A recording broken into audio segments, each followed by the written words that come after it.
ज़बूर 1।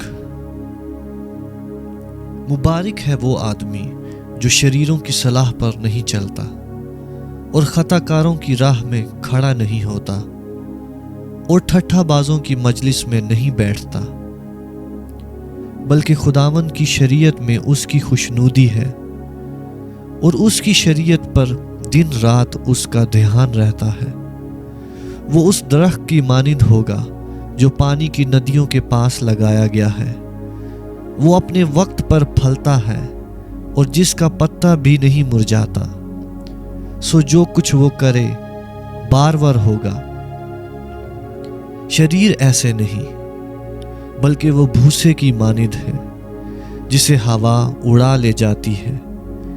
इसलिए शरीर अदालत में कायम ना रहेंगे, ना खताकार सादकों की जमात में, क्योंकि खुदावंद सादकों की राह जानता है, पर शरीरों की राह नाबूद हो जाएगी।